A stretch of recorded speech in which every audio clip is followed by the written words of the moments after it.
Good? All right. So Riverhead can cue the sirens now. We're going live. Yeah, the window's open today, too. Yeah, the window's open. Welcome back to episode 19 of Drawing Blood.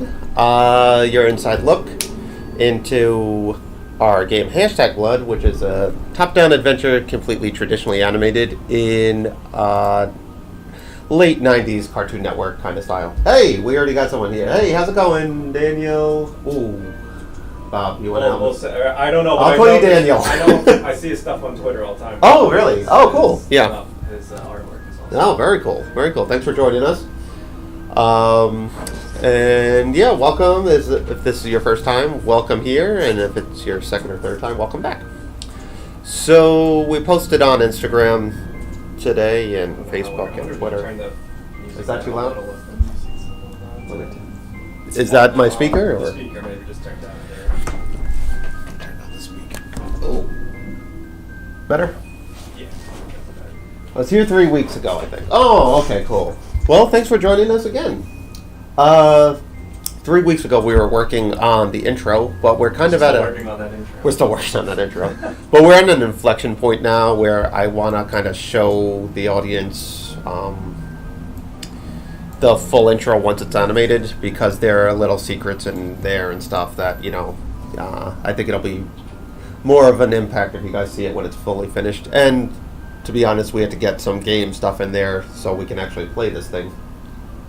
Right now we're filling out the demo we have with even more animation and tightening up and all that stuff, since we're going to too many games. What dates are those? June 21st. June 21st, and it's in Pennsylvania? Philadelphia. Philadelphia. So we're going to be at too many games, demoing more blood and stuff, so we're really trying to get the demo to really pop. So we're adding more animation, and that's what we're going to do today. Those who played the game know there's a dog character in it, and there was a little confusion with what happens with the dog, I think, when we watch people play it blindly. So we're going to try to kind of fix that with animation. So when you complete a task, he's going to do something different, so you kind of know you can move on. So Bob Bob finished all this animation. I'm going to walk this through. So the dog, all these are cycles and sprites too, so we can use them at length. We'll eat the food. So Bob did all that. We have cycles, we have him barking. Now, say you completed the task and you want to kind of move on, or we want to push the audience to move on. So I'm going to start animating something different here. So I did this morning. He's kind of sniffing the ground. He's looking around. And I'm going to just kind of do a bunch of little idle animations to kind of show that he's beyond being fed, and probably eventually fall asleep, I think. So if you really want to stick around and watch him, you can do that. Hey, how's it going? Good to see you back. I'm glad that you joined us again. And welcome back to Fridays here. I know last week we did Thursday. So this I'm kind of roughing out the timing. So you can see here it's on 2s and 3s and stuff, so we're going to have to clean that up a little bit. Going to do a blink. Then I'm going to do like a head scratch, I think.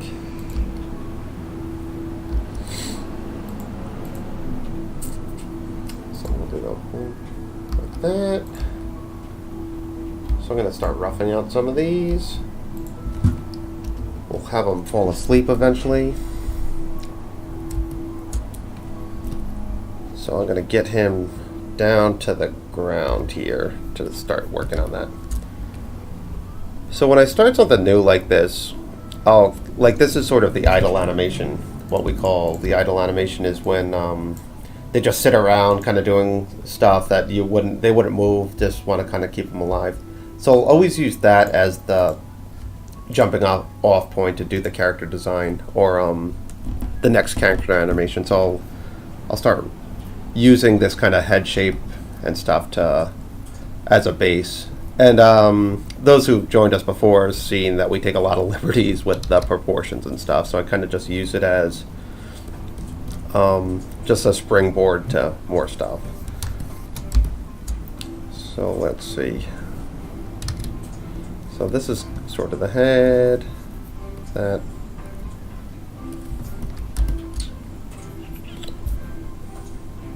Gonna move it down here.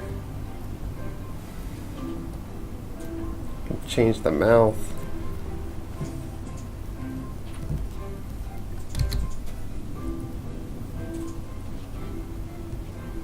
Can have them sort of snoring here.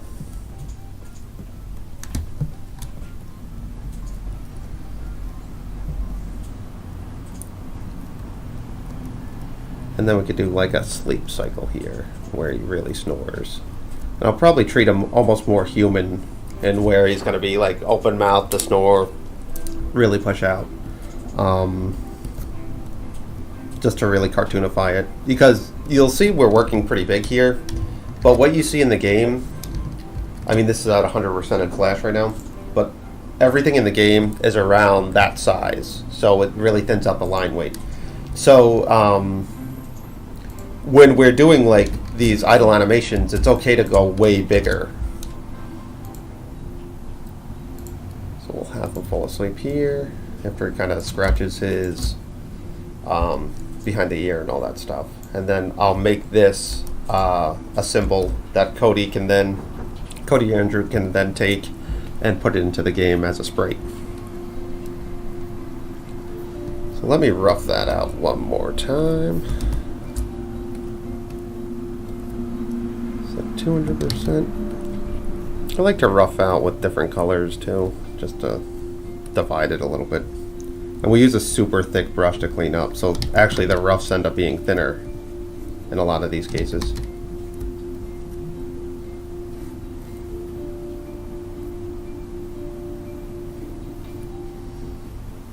So that's the head shape. I got the mouth here. Or I could go like that even. I think I could go like that. That's a better silhouette.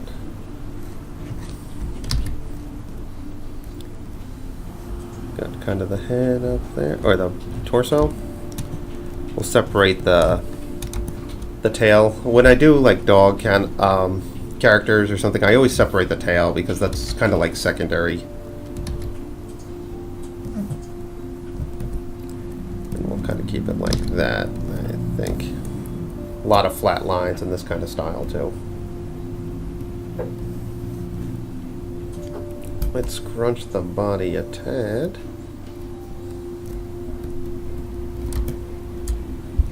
See what that looks like at 25 or around then. So that, we forgot the collar.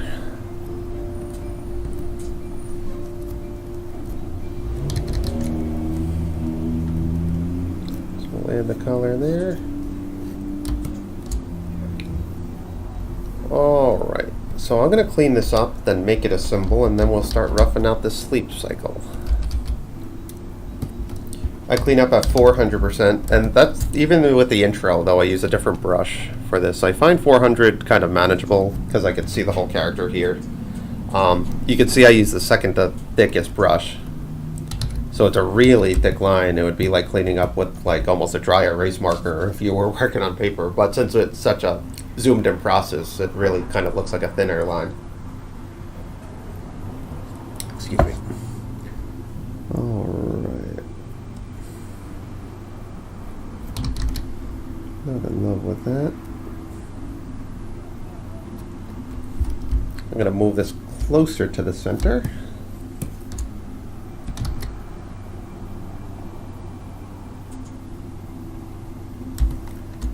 Alright.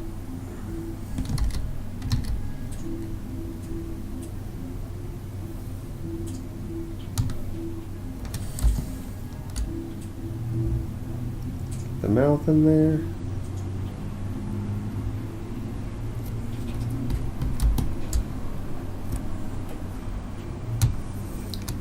Then I just go straight ahead and hit shift because it's just a precise straight line. And you don't need to worry about cleaning it up. You almost probably don't see the color at this percentage, but I'm going to make it anyway. Get the leg in there. Then I'll separate the tail.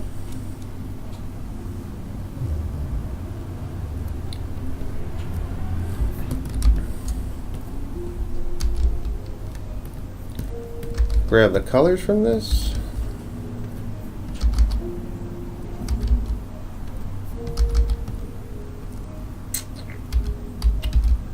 See what color I made his tongue here. Alright.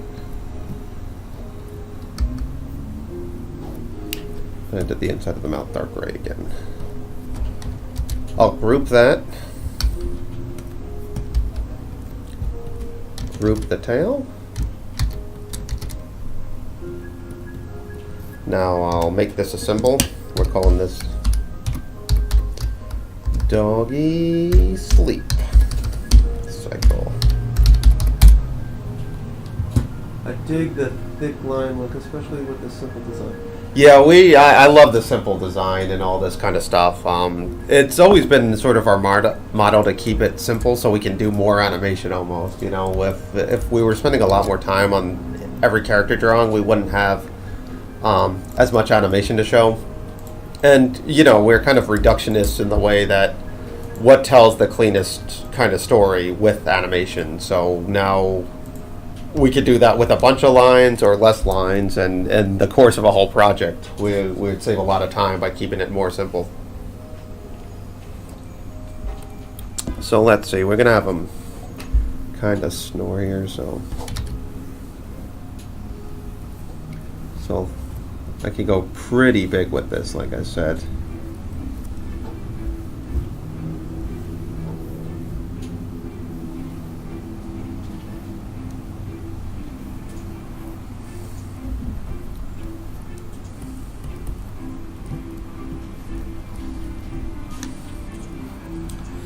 So when you breathe in, your chest expands, so the back will get bigger here too.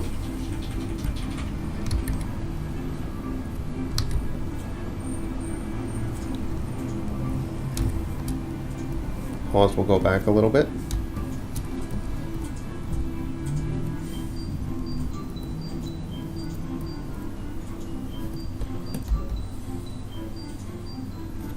And I kind of just keep the timing at, I always go around 25 frames, that's exactly a second. And then we can expand if we need to, shoot it on 2s if we need to. It's almost like, I remember we did a sleep cycle for one of the characters on the bus. I should see what that cycle is because I always like the timing of that.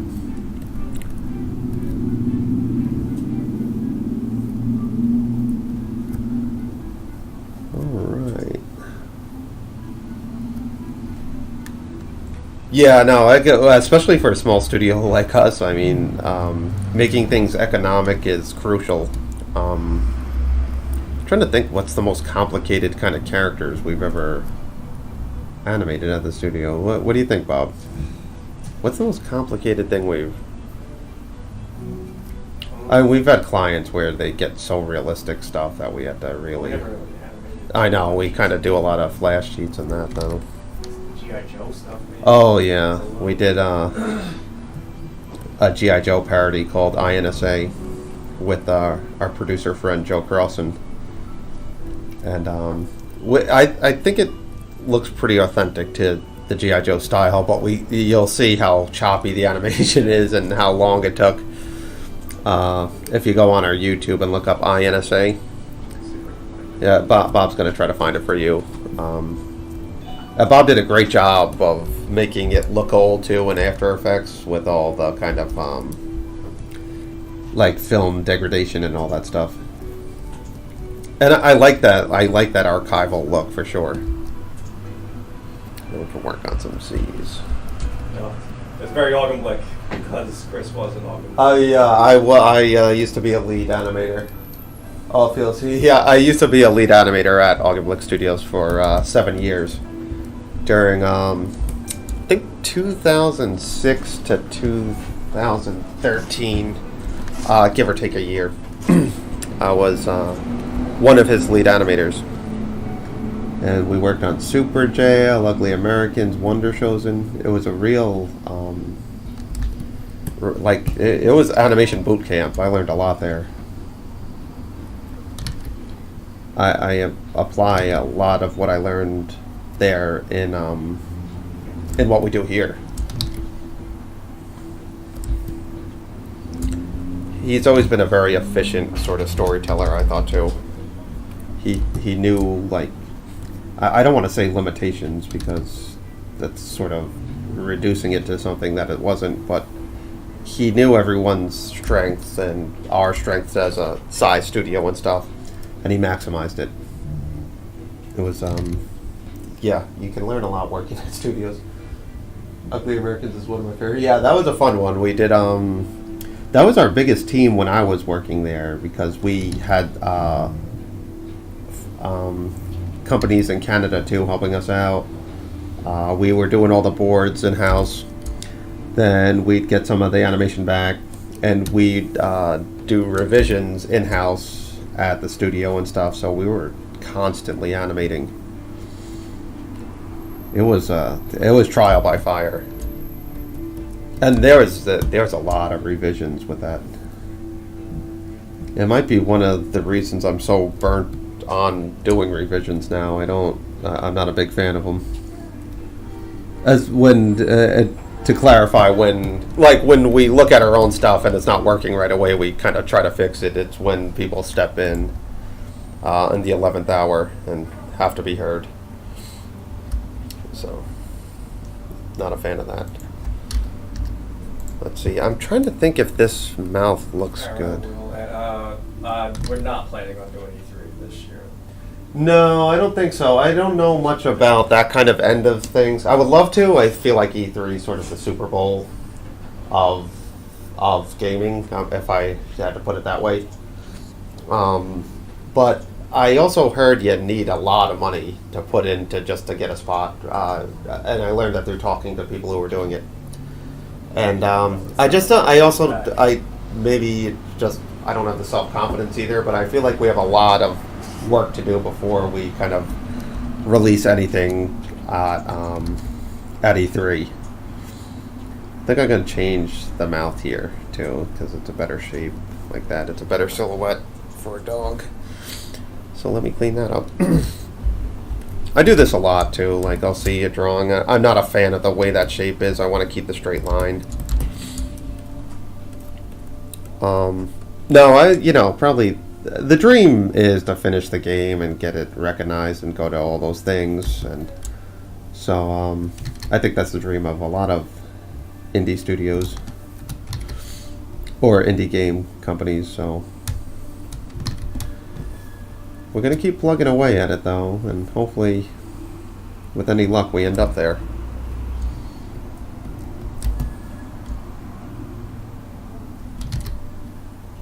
Well, then we're going to try. You know, we've gone too far in this game now to kind of give up on it.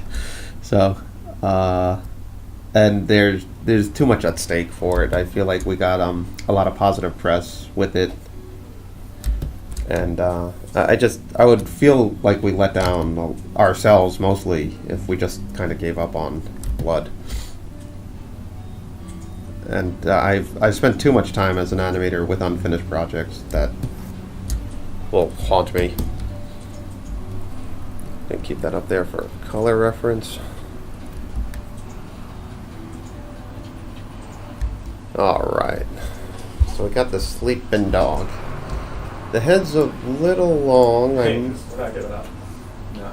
Oh, we ain't giving yeah, no.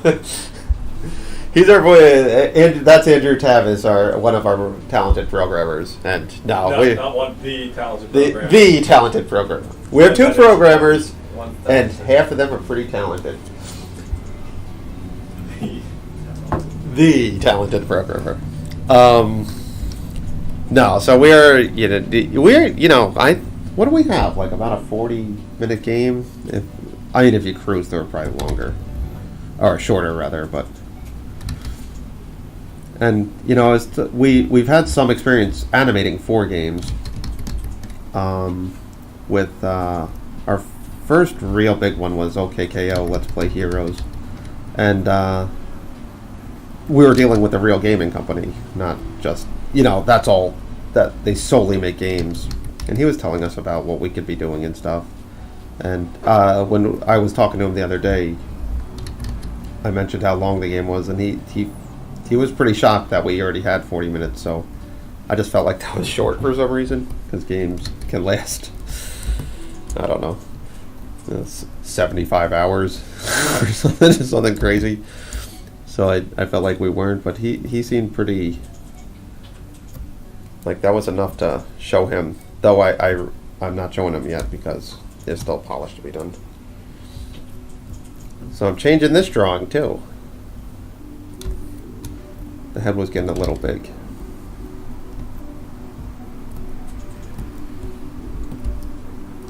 It almost works as animation, but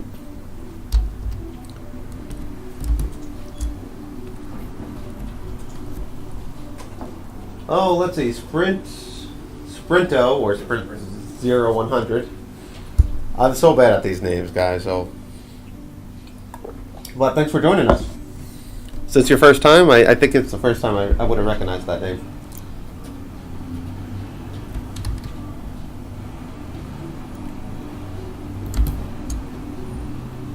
Alright. Oh, too close. Be careful when you're using a brush this thick not to kind of cross the lines, because then you have to cross all the in-between lines too. And when you don't do that, then it looks super staggery. And unless we're trying to go stagger, it looks really jarring.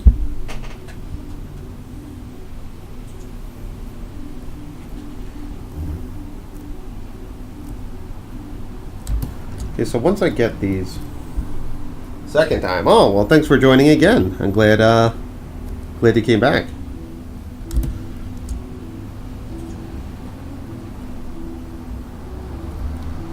Alright. Do we have any other animators or game developers in the chat?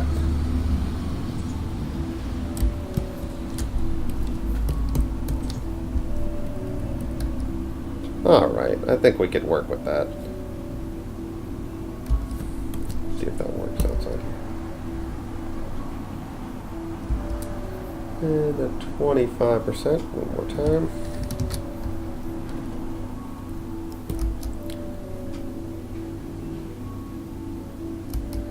I think that'll work. We can make something work with that. Oh yeah, Animate. Do you have? What are you working on now? Or you're a freelancer working at a studio? It's for Daniel. Oh, Daniel.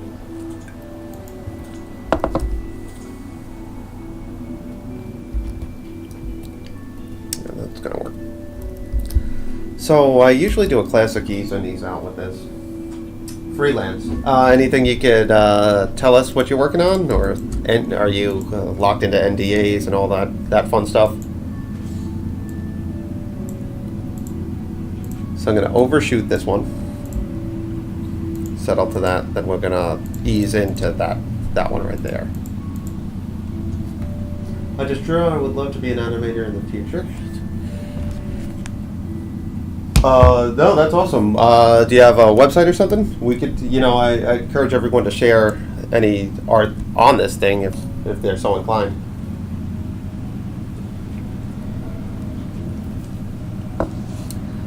Let's see. So we're going to overshoot here. So the nose shoots out a little bit.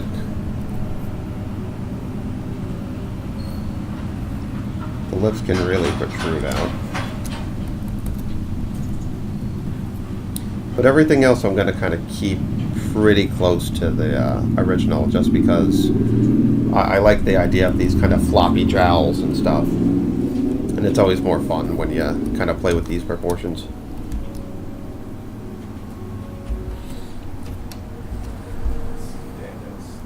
Oh. Alright, I'm going to move over to Bob's computer when to check, because I've never clicked on these things yet. Yeah, we Yeah, I just love this stuff. Oh yeah, I've seen this on Twitter and stuff. Yeah. That pizza guy, is that from Uncle Grandpa, or is that? Oh yeah, this stuff's incredible. Wow. Nice. How long have you been animating? Oh, Jules is back. We're doing good. I'm glad you can catch a second one. or another episode of this. And thanks for, we really appreciate everyone keep tuning into this. It's nice to know there's people out there that's interested in the process, not just the final product. Since we're so far away from the final product, it's laughable.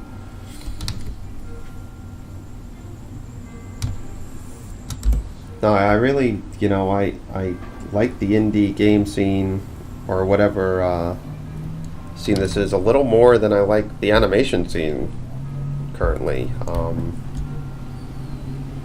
We're working with a lot of indie game developers now and helping them animate a little bit of their stuff and their intros. And it's just way less red tape. Like, they trust us to animate. We animate what they tell us to do, and then, everyone's sort of happy at the end, where I feel like... Oh, a new subscriber, thank you. Just here for the cookies. This is for the cookies.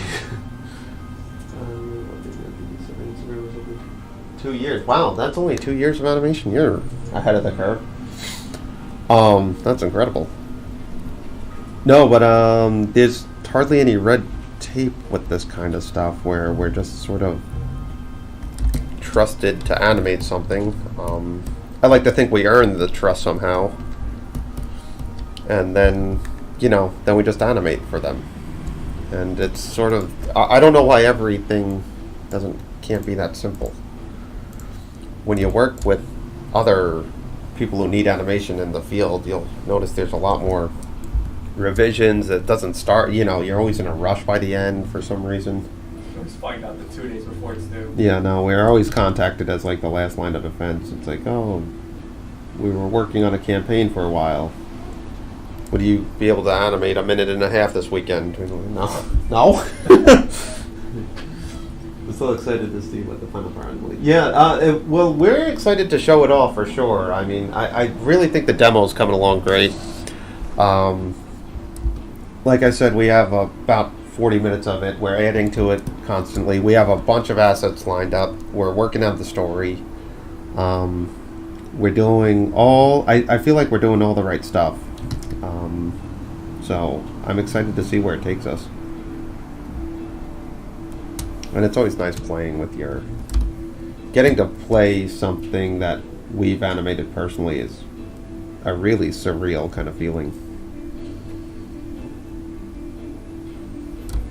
It's a feeling I like to chase. Let's see, I didn't answer some of these, I think.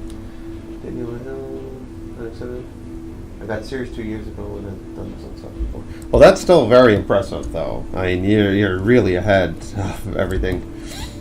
Did you go to school for animation? I'm talking to Daniel right now.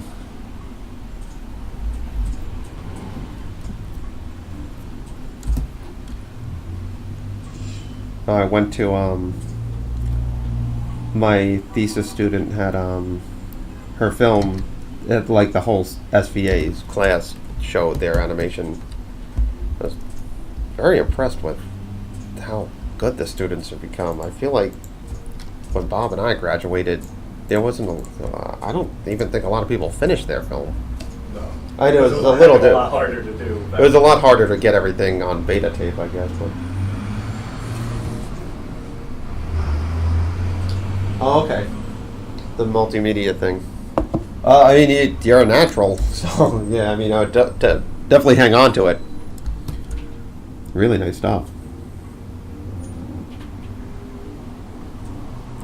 No, there was a few of the student films that were better than a lot of the animation on kind of I see on TV nowadays. Very impressive. I just feel like I knew nothing when I was 20 or whenever you graduate. I feel like now that I'm almost 40, I still know nothing, so.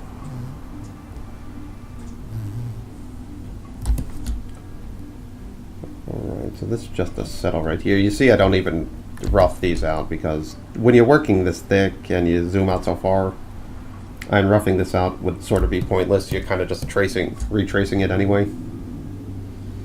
And you have to kind of take everything with the knowledge that we're going to zoom out so far to the point where it's that. All right. Now, I would rough out something like this for sure. So I'm trying to think what would happen if you snore. Like, I'm trying to think if the nose almost goes down while he's opening the mouth.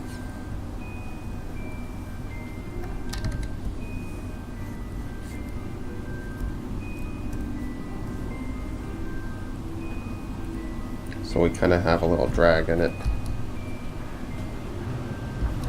No, the nose wouldn't have too much drag, I don't think. But I will favor her side.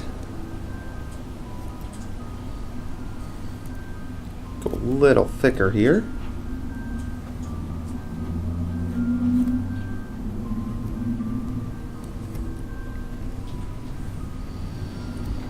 Yeah, the whole team should be at, with the exception of Greg, who has a previous engagement, but with the whole team will be at Too Many Games. I don't know when they make that announcement. Do they have a website or anything of who's going to be there? I don't know. Like what other games are going? Yeah, we don't know. I hope we see some of the people we got to know at MagFest. It's such a tight-knit community. It's, you know, it's sort of like we're on tour together or something. We're all sort of at the same places.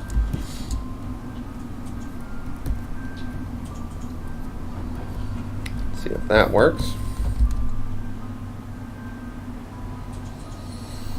Yeah, I think that's going to work. I still might favor. Andrew. Oh, this is. The website, but I don't know if they. Does Becky fight anything else besides vampires? Well, we have almost everything that's evil in the game is vampiric, so we'll fight like anything that's associated with it in terms of bats, rats, or vermin or anything.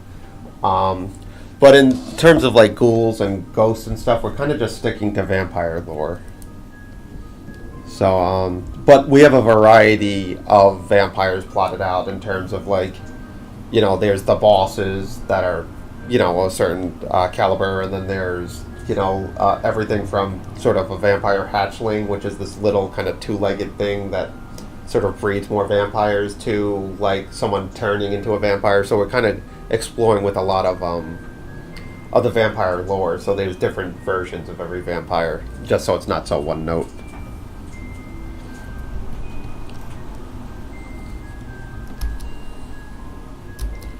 Okay, so we can shrink that mouth a little. Let's clean this one up. Yeah, we want to avoid anything like just a monster fighter in general, like so we don't have like wolfmen or like zombies or anything like that. I mean, yeah, I mean, who knows? If it feels too stilted, we might have to.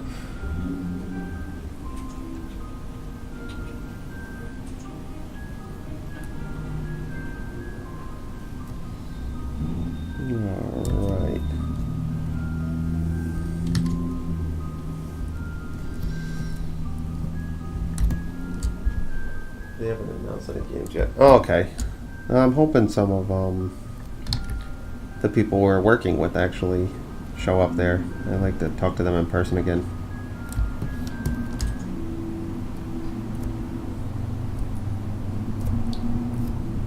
But I'm excited to go again for sure. Alright, so this is going to be a giant ease out at the end. Because it's like kind of like when you snore, you almost want to keep your mouth open further than kind of push out. So I might even do kind of like a crackle snore where just like he kind of holds at this for a little bit so I could do a little stagger. Wondering how that would look. Well, let me, if I do that, I'm gonna have to keep this one and do a stagger here. Let me just do an ease out first to see if the timing's right.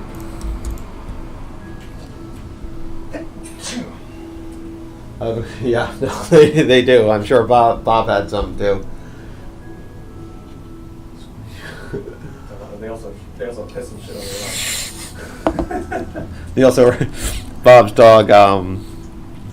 It recently passed, but it had a knack for kind of taking things Bob held dear, like when he got a little jealous. So Or he would do that if we left them for too long.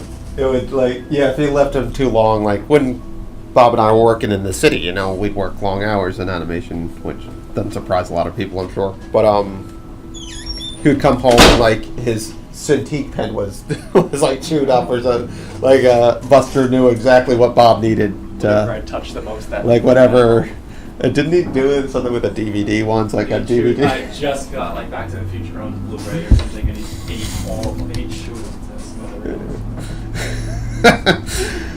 Oh, that's good. Andrew, what kind of dog does Andrew have? Oh, he has a dog named Buster too. Andrew, how come we don't know everything about you yet? I feel like we've been working with the. You're together. Is your dog currently named Buster, or you had a dog named Buster? That is named dog, but that's probably his current dog. I mean, it's only the most common dog name of all time, probably. Yeah, I guess so. Besides Spot. Spot or Fido and like in here.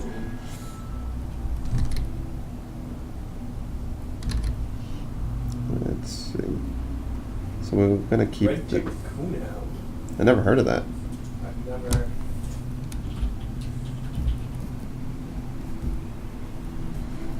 I never heard of that. My dad has a hound. Oh, it kind of looks like. Does it look like a Zeus? little bit, actually. Oh yeah, those big ears. Yeah. No, that does look a lot like. Yeah. No, that I bet that's. Almost like a big beagle or something. Yeah, it is. Cool. Cute. Buster, you have that in common now too. So I'm kind of playing with the drag on the nose on this one a little bit. But even playing with it a little closer. Then we could whip that nose around.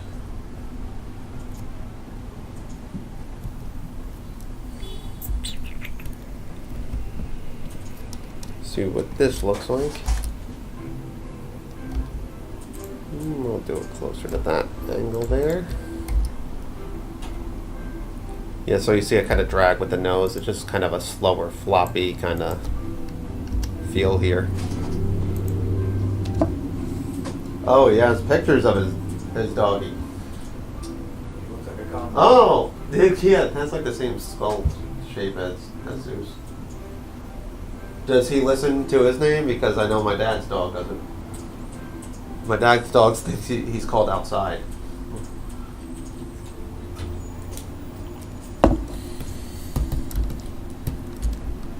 No, my dog. I remember my dog locked us outside of the house. I remember that. Oh my god, I completely forgot about that. You were like on the porch or something, right? We had a patio in Brooklyn. Yeah. And How do you do we that? had an oven on. And I was grilling and Kristen was making something. Oh, that's priceless. And he jumped on the back door, which automatically locked itself. Yeah. No. And we didn't have the keys. We're inside, so he was just sitting there barking for an hour. How'd you get in? Burning. I had to. Oh my god, the oven was. I was about to hop the fence and go knock on the neighbor's door. like neighbor's apartment, but I don't know what that would have gotten us. No. But Yeah. then I forgot the bathroom window was unlocked, so God. I had to stack like a chair on top of a chair on top of a table to climb in, almost like a second story almost there. I forgot about that. I remember that story. Oh gosh. And we came crashing down into the toilet. And the dog was just looking at me. It's like, what? Why are you coming in this way? Why didn't you use the door? Are you an idiot?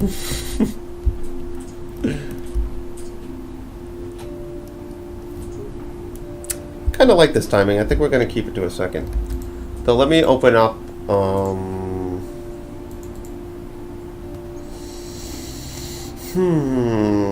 Boy, this is the problem when I name things like this.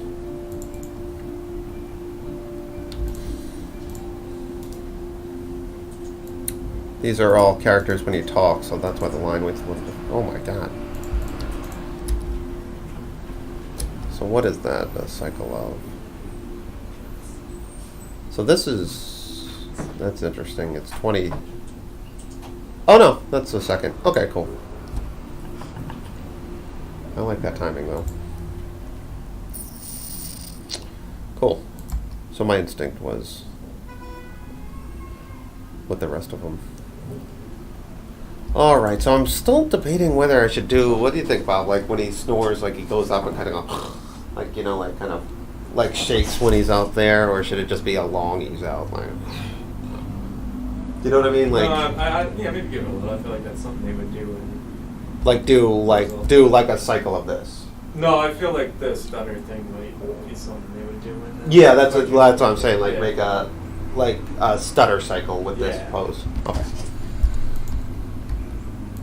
Or like a wobble on the mouth or something. Oh yeah. Wait. Well, let me just. I might not even need to do a cycle. I think.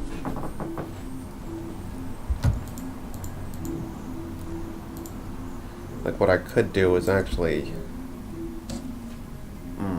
I could just stagger it, and that might be good. That'll feel kind of jarring. Yeah, cool. Oh, I could show you a stutter cycle. I could do that drill pretty quick, actually. This is what we call a stagger in the studio, but I've heard it called, it's sort of when you animate straight ahead, and then just kind of what we do is stagger the frames, so that's why we call it that. I've heard it called other things too, so I'm going to call this dog sleep cycle stagger.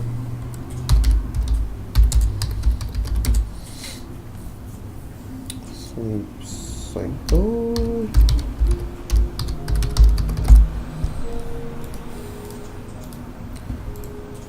So what I would do is I do 5 frames on ones, and then we can kind of pace it out later. So I'll just make this a little more extreme, or a little less extreme, depending on which direction you kind of want to go into. But since he's snoring, I kind of want to even play with this pose more. So I'm going to rough out something. So we're going to extend the nose up. Oh, that's way too thin.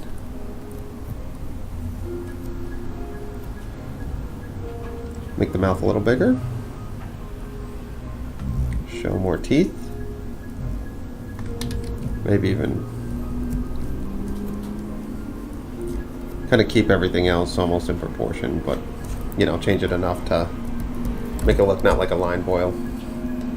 So I'll clean that up. This is a real, like if you're animating something and you need like a filler to, like, so you don't want to keep it so like stationary, a stagger is a great way to kind of get a lot of mileage out of it, because you can hold it forever if you make it a symbol, and makes it feel very lively too. I've been involved with a lot of projects where we try not to keep anything still for very long.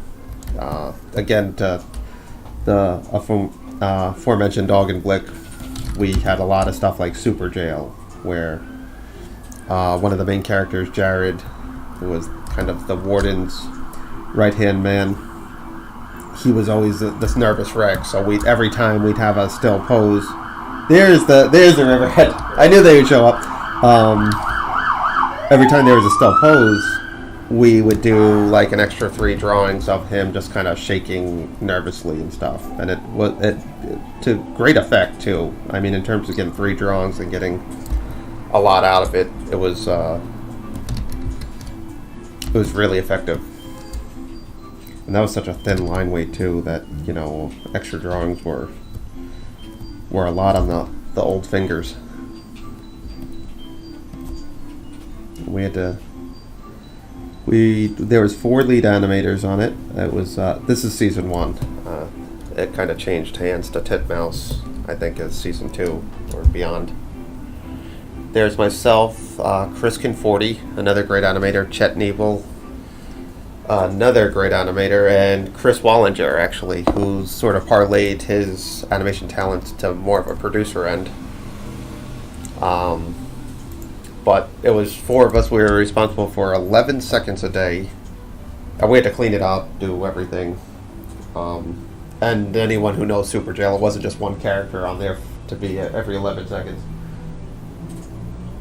Are there going to be any... We're going to mess with voiceover or voice acting. Yeah, we're... Test the waters this weekend. Bob has been playing Corey and all this stuff, so we're going to test some audio out. The thing where it gets a little dicey is if this has to be done overseas, then we're not sure if we're going to just kind of do almost things that sound like dialogue, just kind of like wobbles and warbles and stuff, or if we're going to actually go full-blown dialogue. I think for the cutaways and stuff, it would be one thing, but to do a lot of talking might be a little...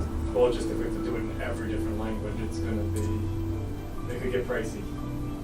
Yeah, oh gosh, price on the side. Super Jail did look very impressive. Oh, thank you. No, it was fun. That was a fun project. I took a lot from Super Jail, and I think a lot of our shorts sort of are in the spirit of what Super Jail is. Like one-shots, a lot of fighting and all that stuff. Why Exit 73? We live on Long Island, New York. The end of the highway, which is where our town's at, is Exit 73, so we just decided to sort of name it sort of the end of the road. We were going to go with Last Exit, but that was taken and all that stuff. Sound like a bar or something. Yeah, Last Exit sounded like a bar, which maybe we should have opened instead. We still could. Because I could be drinking now and no one would mind. Yeah, no, that's fair. Bob has to learn French, Spanish, and Japanese. That's it. Chinese. What about just all 3 dialects of Chinese or whatever there is, and a smidge of Mandarin. No, so we're playing with voice acting now. Although this probably couldn't even go in China if it has. Are vampires considered ghosts, or is that? Oh, is that the thing? You can't have they couldn't have Ghostbusters. And oh, really? I know China doesn't do. Really? They don't allow. All characters. I am Groot. No, we'll just have one thing that we have to repeat.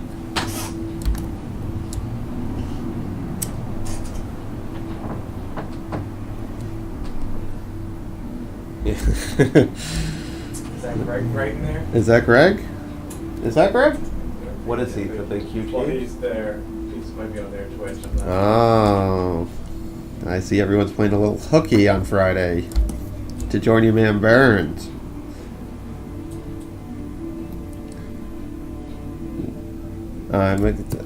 We're trying to make more time to do this too, but I've only really managed to get 2 hours in a week, which, to no one's surprise, not cutting it. So that's why the intro. I would simply never get it done if we just did it every 2 hours, 2 hours a week. But episode 20 is next week, which means we put in a full week of just Twitch, when you think of it that way. So you could size up how much I can animate a week. If there was a dedicated fan to count how many drawings I did. You can see what I can actually get done. So you can see it's almost staggering there with just the kind of strobe-like effect, but I'll show you how to do it once it's all animated.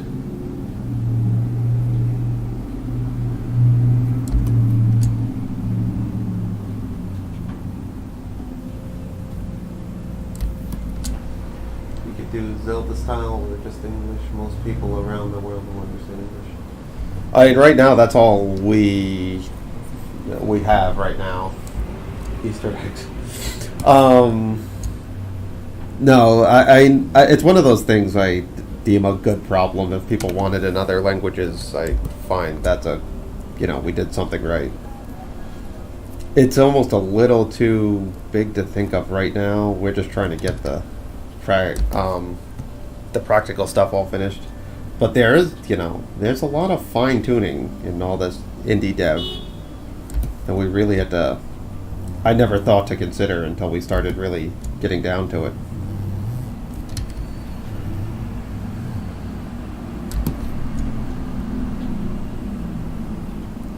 Is that what Greg's Twitch handle is, though? The big EP? No, that's the company we work. Oh, okay, gotcha.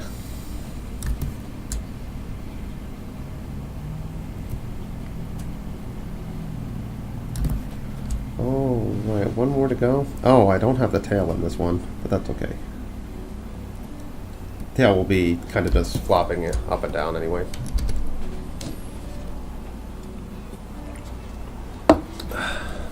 Need more coffee. Late night last night.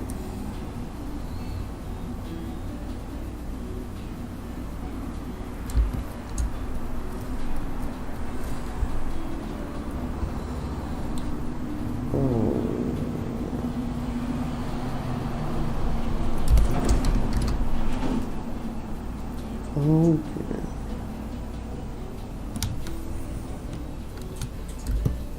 You see, even like when you work this big, it's still sometimes it gets a little hard to even keep in between these lines.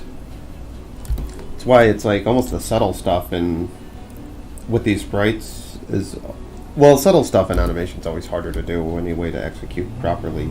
But even something like this, which isn't a subtle move at all, really, can get a little time consuming. But it's all, you know, you weigh into all that. Like, is it worth it? Is this going to pay off in the end? And I like to think all these little animations and these little attentions to detail don't go unnoticed, even if you're not looking for it. Especially in gameplay, I feel like, you know, most people might not even see half this animation when you get down to it, because, you know, you don't need to see this animation to progress in the game at all. You could breeze right by it once you do the task at hand. So I'm going to color this. Bring this guy in here.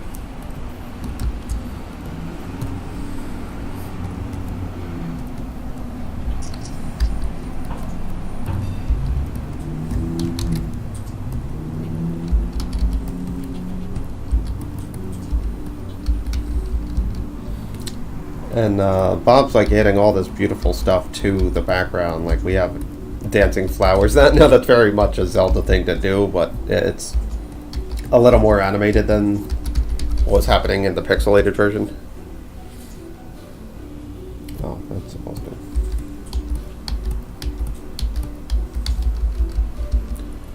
Viewpoint 2. And we got it so you can hit, like, a lot of the background elements you can interact with in terms of like hitting. Like if you hit a lamppost in it or a tree, we have animations kind of lined up to it.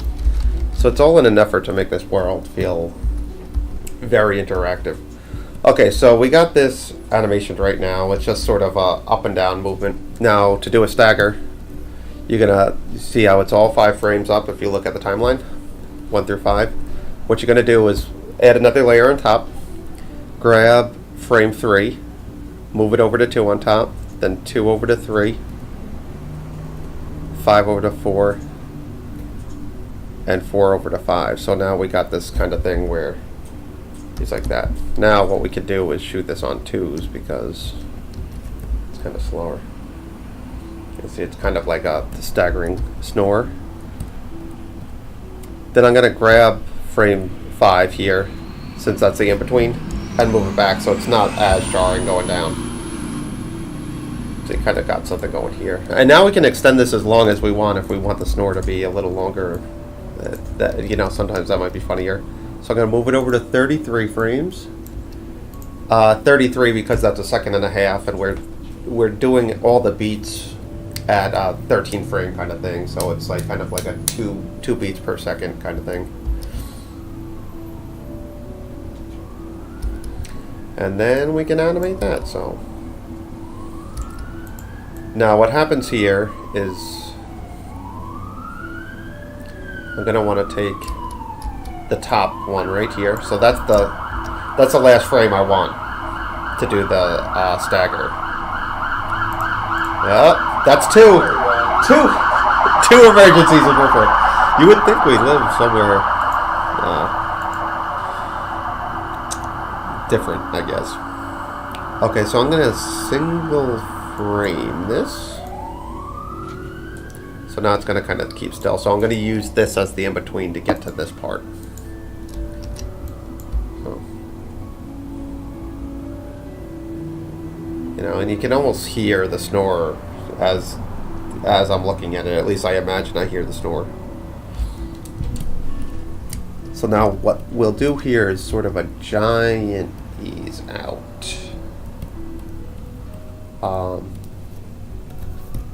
So this is the frame that's kind of in between these two. Now an ease out, I'm going to favor this side.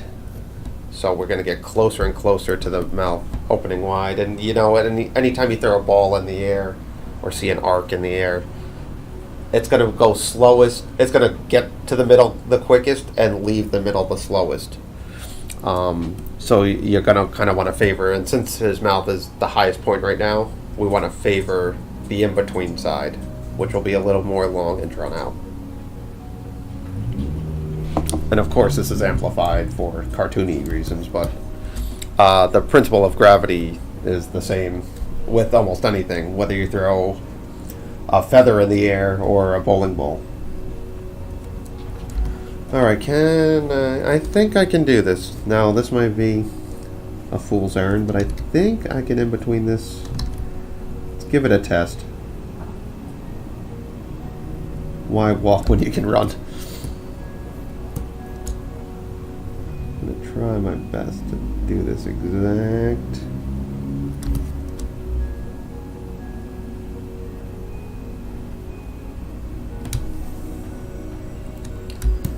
See, I hit shift there to get that straight line. I'm not that quick to and when I have to do a straight line and not hit shift, I feel like I have no confidence in it, so I really do it pretty cruddy, I feel like.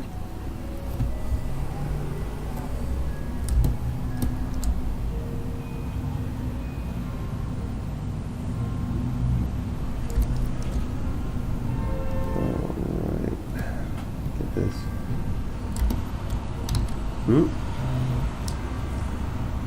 Is Cody with us? I haven't heard much from the peanut gallery. Yeah, I haven't heard much from. We made fun of him a bit and he didn't chime in. Did we finally break him?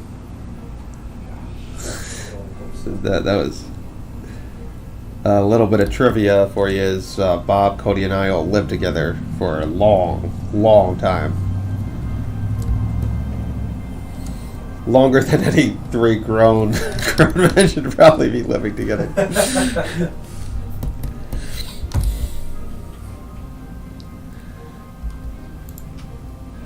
We had some fun.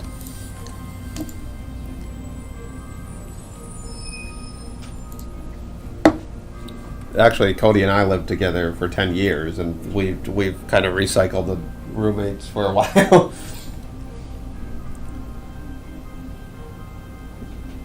I guess when I look back at it, that's the longest I've lived with anyone is Cody. That's a scary proclamation, huh?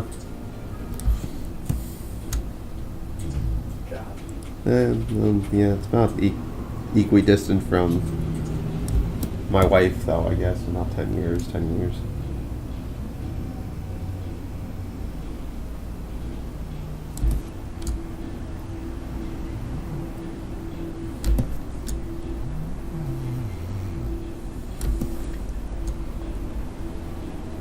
Cody's not with us, I guess, though.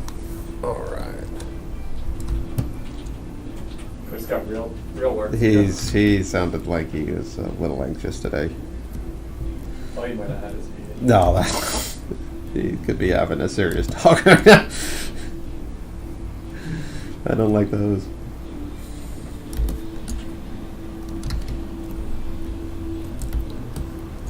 Alright.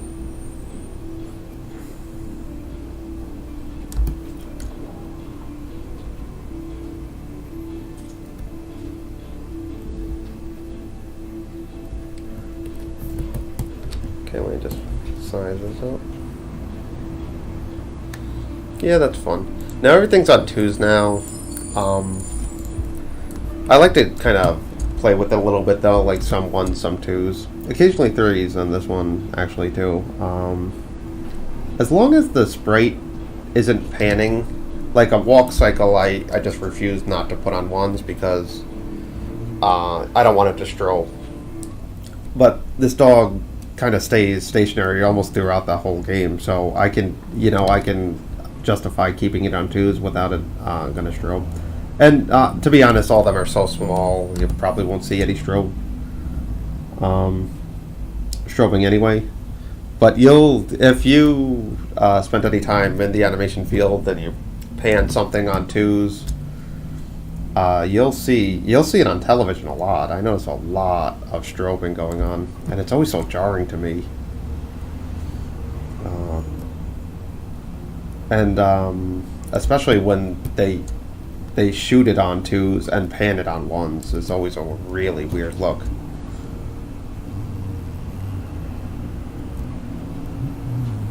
But I'll still put some of this on 1s just so it's not so uniform, a little more natural.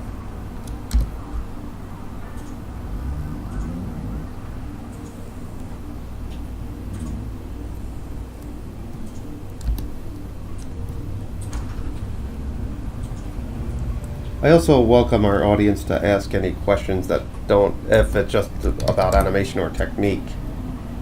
Feel free to ask it, and it doesn't always have to deal with just blood. Or if you're familiar with any of our work and want to know how we might have approached something, we could show you an inside look on how to do that. Alright, so now we can go to these ones. Now this is something I'll shoot on 1s at the end. Just a little more like it's gonna, like if a tree's falling, you figure it's slow, so slow, then fast.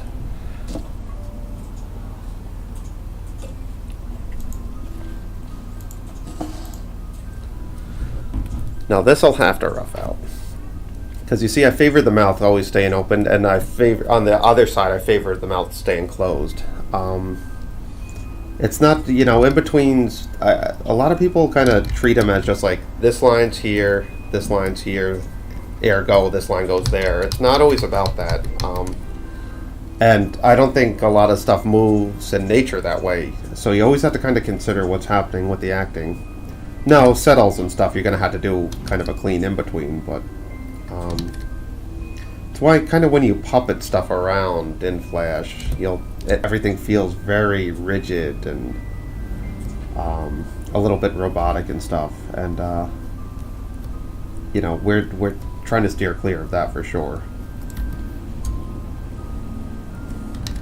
So let's see what happens here. So that...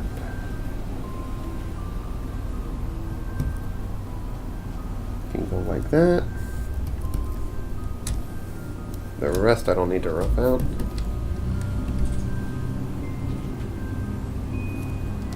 We can add some Z's, which I might be able to grab from that character. It's the right size. If not, I'll show you how to do that. It's pretty easy.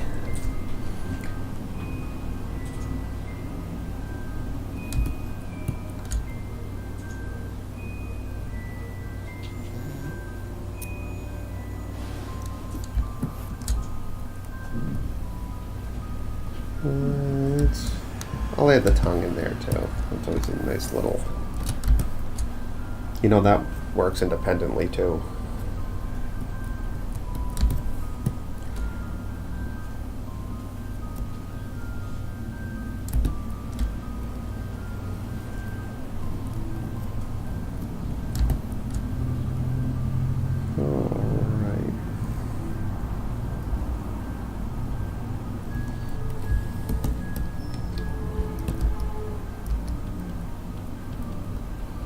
Okay, now that, I'm still gonna rough it out just because I don't want to mess the nose up too much. At least I'll rough out the nose. The rest I could probably get away with.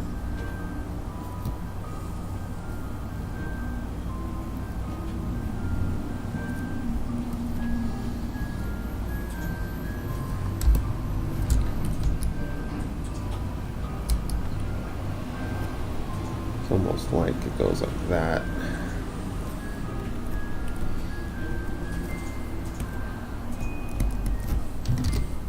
Oh gosh, that was the first time I saved. One of those. If that was one of those, you get in a groove. You would have seen a sign of Chris. No one's savvy too on the Twitch universe when I lose work.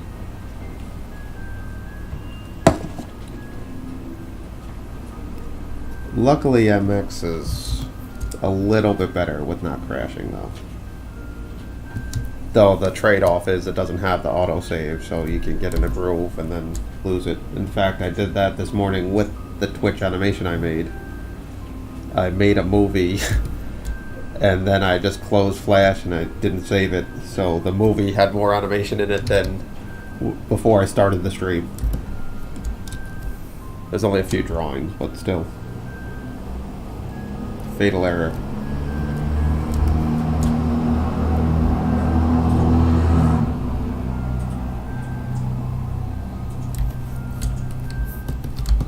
Alright, so now I could definitely do, whoops, the last one, kind of carefree.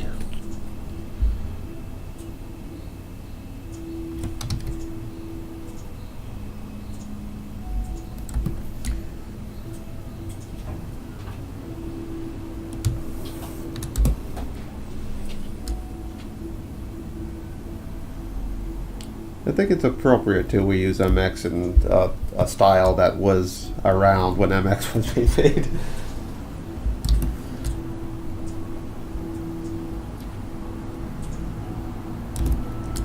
Alright. Plus Adobe's making all that news with the latest. Still don't know what any of it I don't know what it means either. And I know it's not what it sounds like, but I just don't like the idea of it.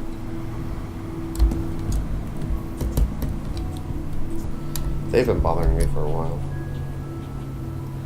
Alright, we could probably color this, but let's get these ease in, ease out first.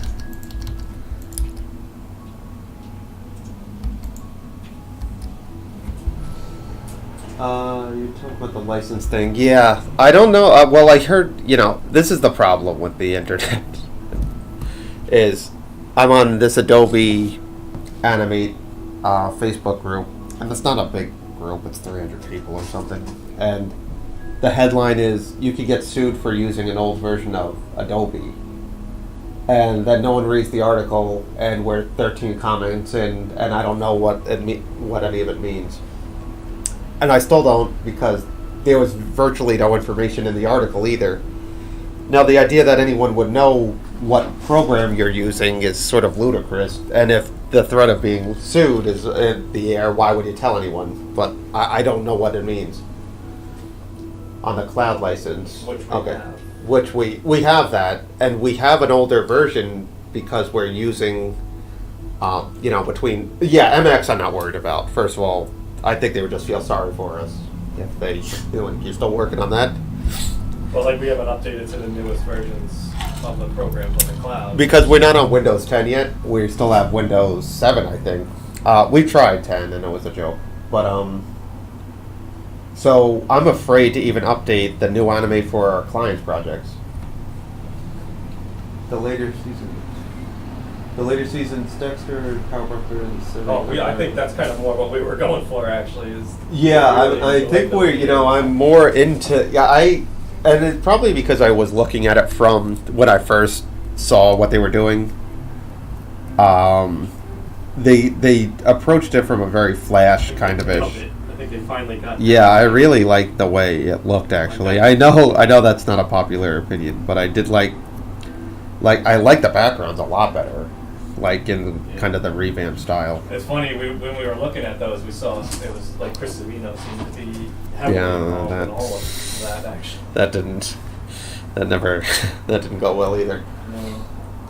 Yeah, the later style, something was cleaner about it. Is sort of, when you just get nailed down computers or something. It's also, you're using the computer till its full potential. It was like that Dexter that was before the Powerpuff Girl movie. Yeah, that one was gorgeous. It was like the chicken, chicken pox, and it was called the Scratch or something. Yeah. And it was gorgeous.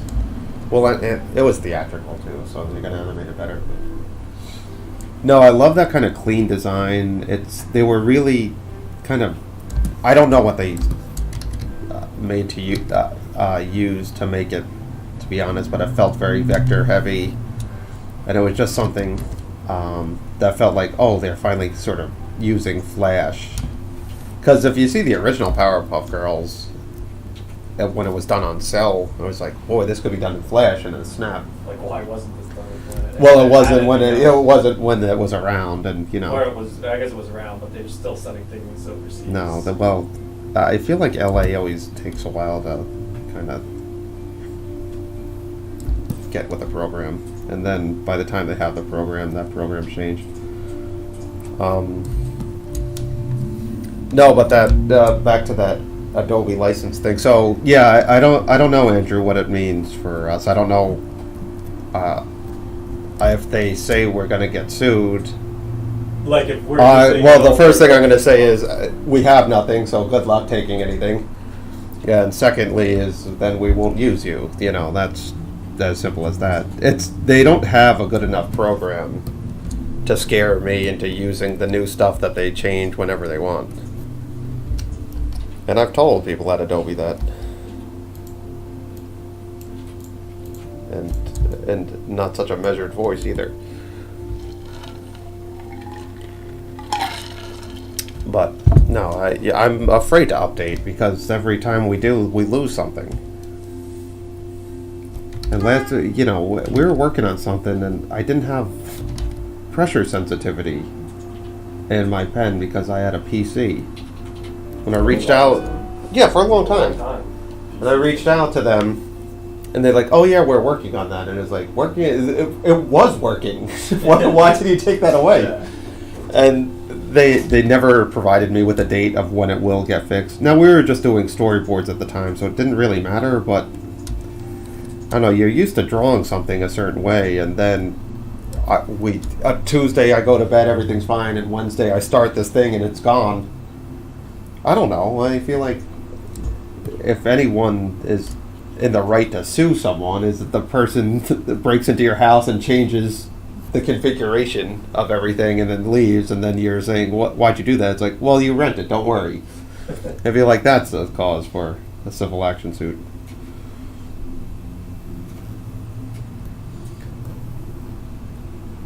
But I could do a weekly Twitch on the stuff that Adobe has done to disappoint us. Never run out of material.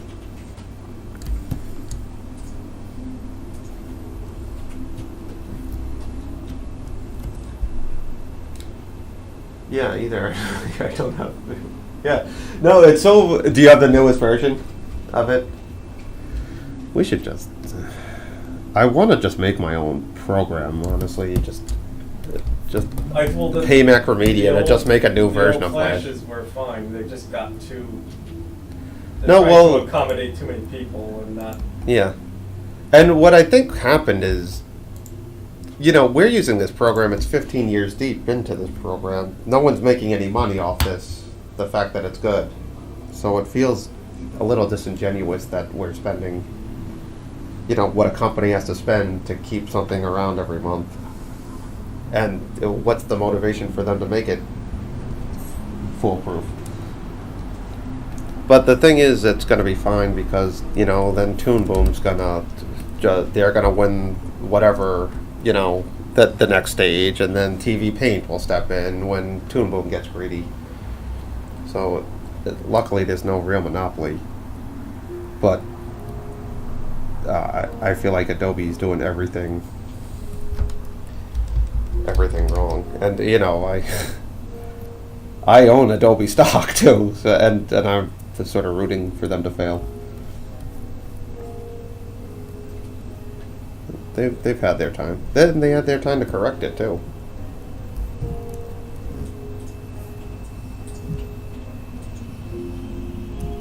Let's see here. I had to put myself in a better mood. Oh shit! So you do have the newest version of it? Yeah, I'm so afraid to update it. Yeah, we haven't updated it in a long time. What version is it up to now? What version are we? Well, there's like a 2019 version or something that came out, so I don't know. But we haven't even updated for quite a while. Yeah, character animator right now is over developed. I've never even used character animator. Is that the thing where you kind of like tracks your face? Yeah, they wanted that. I heard our President Trump or our cartoon president or whatever, they were using that. I don't think it was going so well though, was it? No, it was. I know people that they were trying to use it at Nickelodeon on things, and it was just a disaster. No, they were telling we It's not right. It's not. You can't get rid of animators as much as they wanted to. No, we were working with Nickelodeon for a while, and they were asking us about character animator, and you could tell they were trying to suss it out that they really want someone to set up like these characters so they could just animate it like a producer could animate it themselves by stepping in front of a webcam and acting it out. And they've been trying sort of stuff like that for a while, but it's never perfect. That's just something that you can't motion capture something in 2D. Hold on. Here we go. That was a long one. That's 3. Yeah. I'll wait, Riverhead.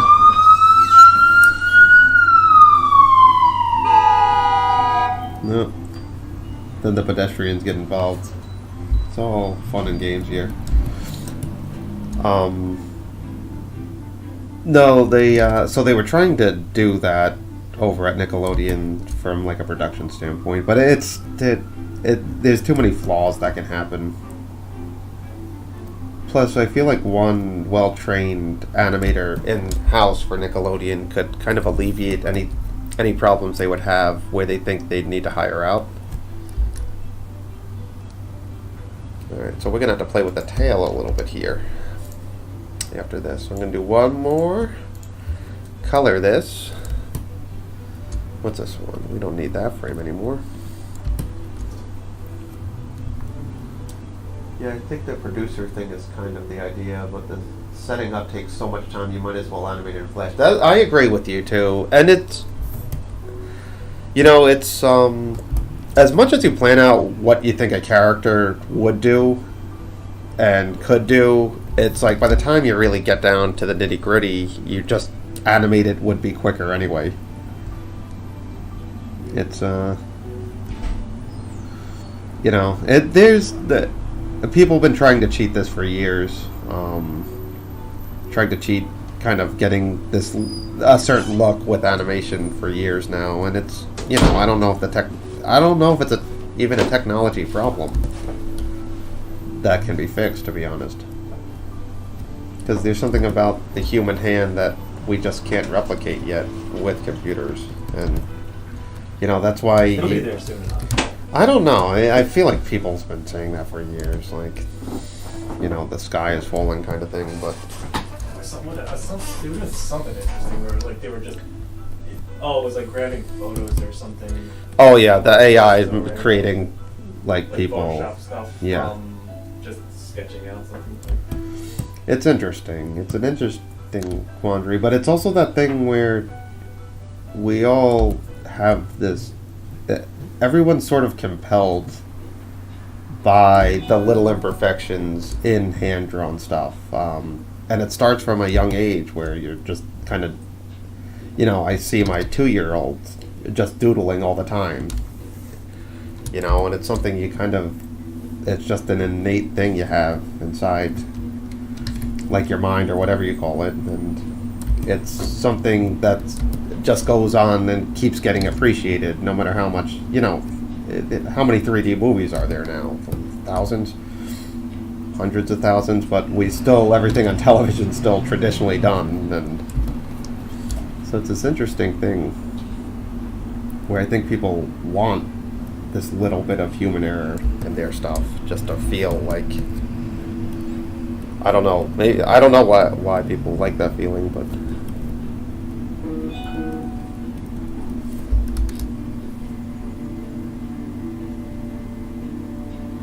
alright. That works, I think. And that's at 50%, so you're really going to see it at this. Okay, now we can add some Z's, I think. But let me color it first and see what we can do with the tail. I want to curl it up. Imperfection is very pleased. Yeah, I agree. There's something nice. It's why you can go into the med and study a painting, and you feel something that you don't get with a photo almost.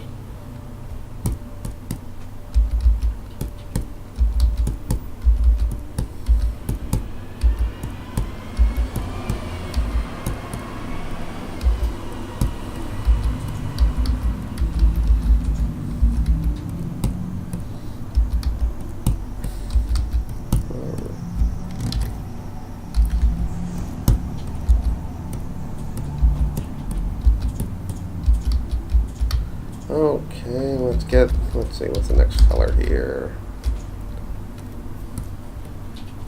You'll see we like to replicate colors a lot, like the inside of the mouth will be the same color as the ear and the nose, and we sort of do that just so there's less time coloring. If there's one thing I'd like to improve upon is actually color theory. I feel like we're constantly second guessing ourselves, and then plus the Cintiq screens almost don't show what shows up on television or the web, so I feel like we oversaturate sometimes. Alright, so that's the tongue.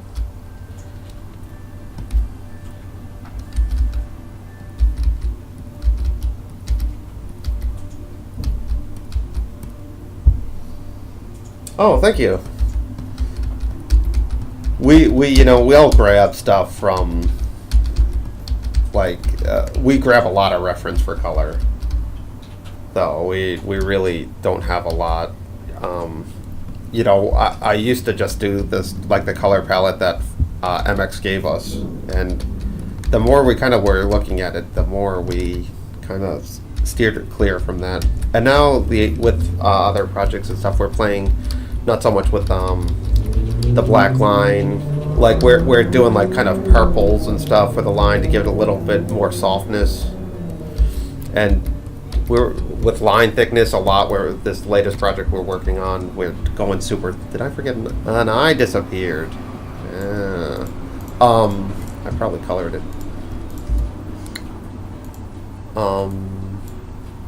Yeah, we're playing with thickness a little bit, and we got this really kind of charming project we're working on now, and I'm excited to keep working on it and showing it off when the time comes.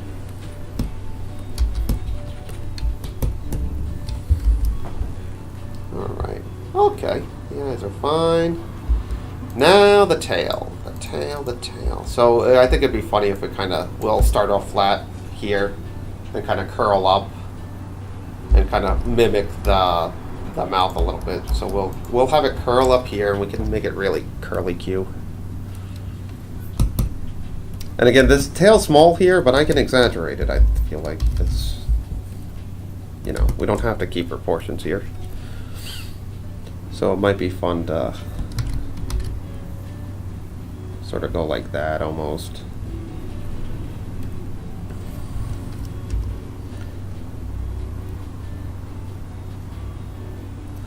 We'll go flat here. So I'll go straight down. We use reference for everything. Oh, reference is key. I'm so glad. I'm so glad. We grew up pre-internet, like in animation too. Like we drew our thesis on paper, that whole thing, and there was nothing we could do to reference other than go to cut out stuff from magazines and stuff. And now it just with hands and stuff, we'll take a picture, when we had to do more realistic stuff, we'll just take a picture of her hand with their phone, send it in there, and seconds later I have it in Flash and I'm just tracing. I mean, to do that before, it's a weird balance, because I'd probably be better at drawing hands now if I didn't have to rely on tracing it every time, but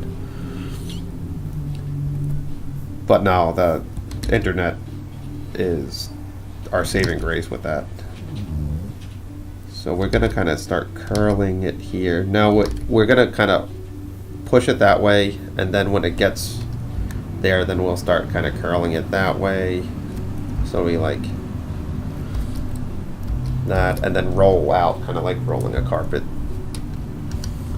So that's the line of action, really, not the tail.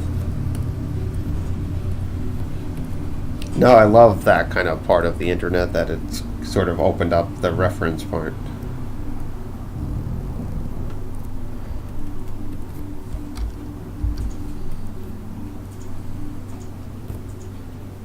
Color that a different color just so I don't get too confused.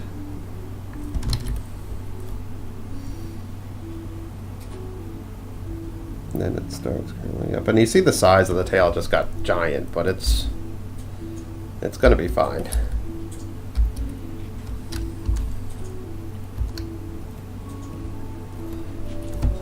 So we'll start kind of, and this is something I don't really necessarily rough out too much. It's a secondary feature. Sometimes roughing out is just for the sake of roughing out. I'm not really big into. A lot of animators disagree with me. I feel like a lot of people disagree with me all the time. But I just choose to kind of do stuff in the most efficient way, and if that means the proportions lose a little bit, I don't lose much sleep with that. So we'll do the stagger here again.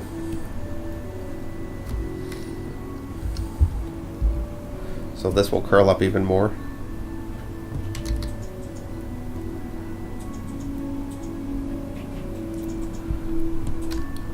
We'll do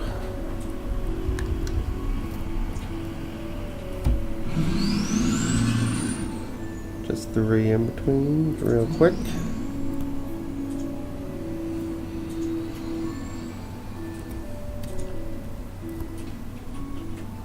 Okay. Remember, the stagger is 3, 2, 4, 5, then 3.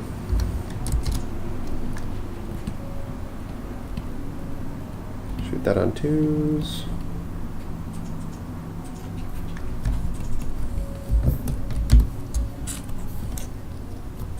Set on frame 1. Okay, so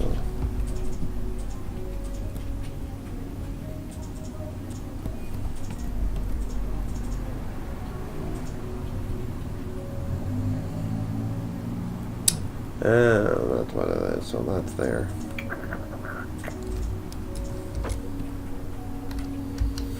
So you see, that's the first frame, so I'm going to need to add another frame here for the dog, actually, because that's held on 3s now.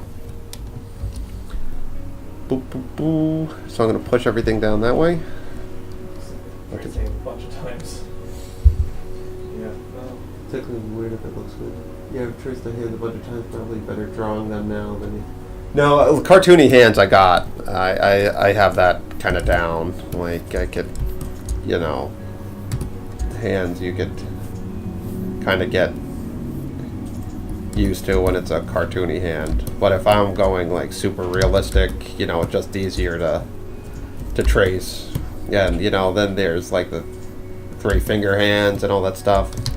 But that's just muscle memory. But when we've done a lot of stuff with like sports, a sports website called Bleacher Report, where they're really into like it looking like the athlete or something. So we really have to like make everything look as anatomical as we can, to the point where we are tracing our hands a lot and taking a lot of photo reference like that. Is that Cody? Yeah, he said, how's it going? I said, don't worry, we'll make fun of you. We're making fun of you, Cody, if you hop on. Yeah, sausage hands. Exactly. So I forgot one thing. It's held on 3s, which probably was fine, but...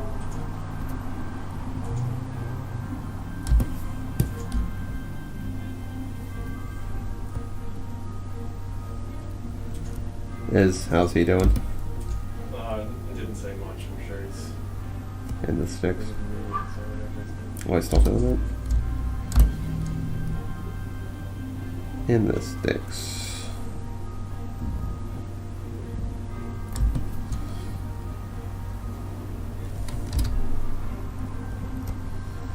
Alright, let me color this real fast. So what I did was single frame it at the wrong time, which it didn't change any of the drawings, it just has to change the timing better to be on 2s and 1s.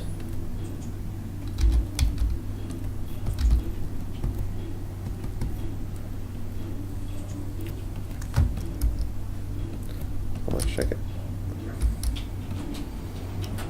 2. So then that can time up to that.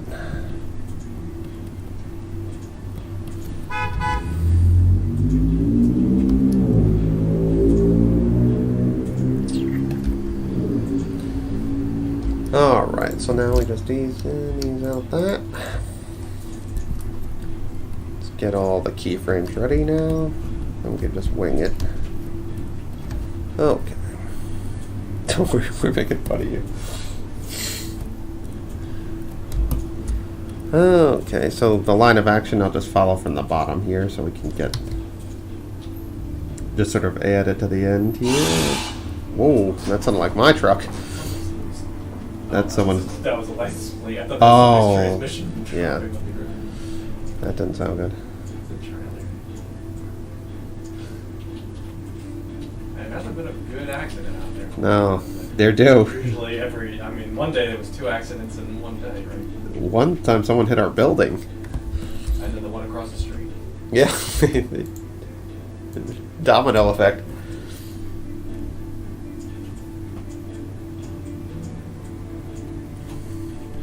Alright.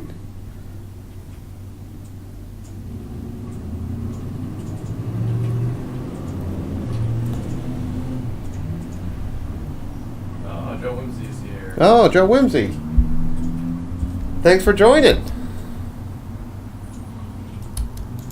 Have you been busy?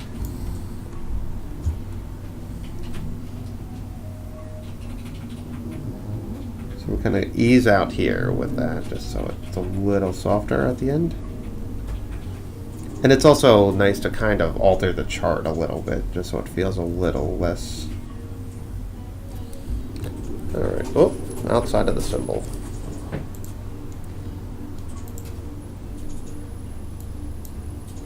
Let's see what this looks like now. It's almost cat-like, but I'm okay with that.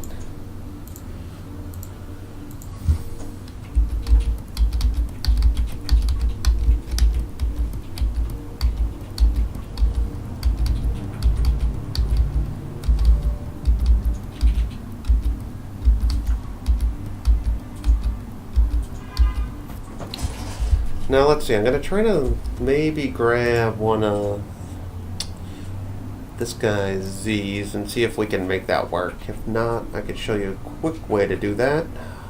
Master Top 3. Oh, this might be backwards. Dang. Okay, so that's not going to work. These aren't symbols, right? Okay. Alright, now I can just... Let's see, so that gets pushed out there. So we're going to map out a Z real quick, and then you're going to make it a cycle, which I'll show you how to do.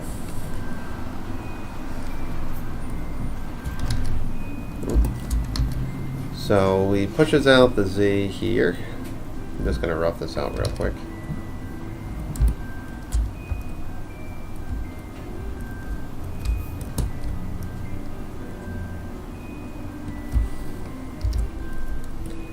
Pushes it out, and then we can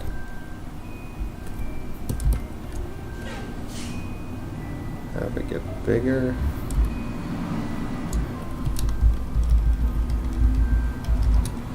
And then you want it to disappear by that. So it'll get smaller again too. So what I do for that, so I kind of map out the chart. I know it's 33 frames. So what I'll do is just make a Z real quick. I'll make this a symbol. We'll call it doggy. Z's. Now I know I want it to get bigger than smaller, so I want it to get bigger by frame 13. Sometimes you can shape tween this too. It's not impossible. So I'll sort of just wing it like that.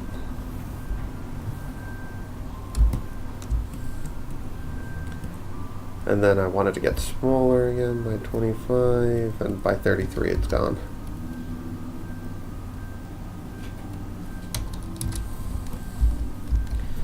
So, you know, try it sometimes. Sometimes it works. You see, it sort of does work there. Now what you can do with shape tweens is add shape hint to the corners it's not working. Like that. Now I know that's, I almost want that to ease in these. No, I'll probably just keep it normal like that.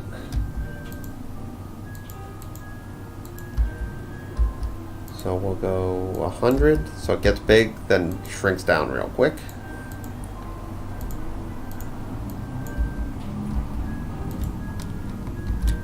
Can't believe that worked.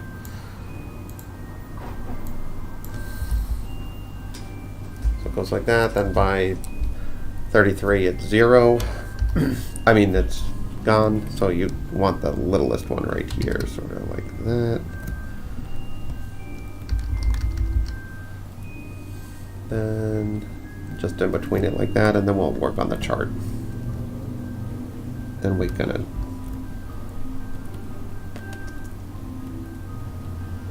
go like that.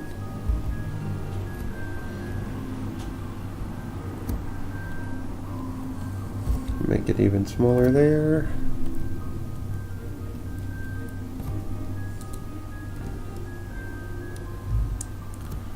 And smaller here somehow.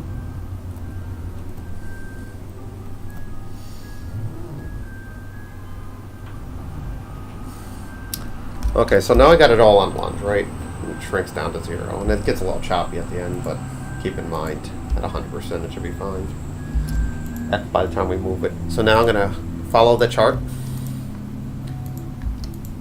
This is all on ones. This is 2. 2s. 2s, 2s, and then 1s. Control-Alt-C.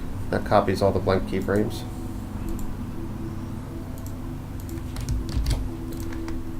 Gonna F6 this whole thing. Oh, that's... Oh, you see it starts at 31. Okay, so let me get rid of these ones. Get rid of these last 2. Okay, so then I'm going to just follow this chart by Shift F6, getting rid of those keyframes. So now it'll be exactly in line with what the dog was animated at, so it'll go like that. And it feels a little more traditional in that way. So we close this out. And then we can go up here. So it starts there. Let's see, it ends there. Then we can make a motion guide. Go to Smooth Tool. And I'm going to just kind of make a little S-curve.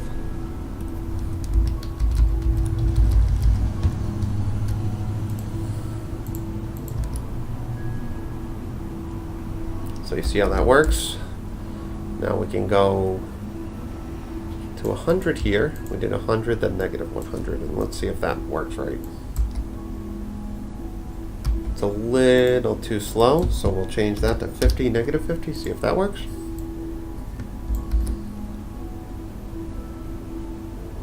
It's something there. And then what we do, I'll show you next. Then to make it a pure cycle, we're going to keep it on that chart. Can lose the guide now because we got all the animation we need there.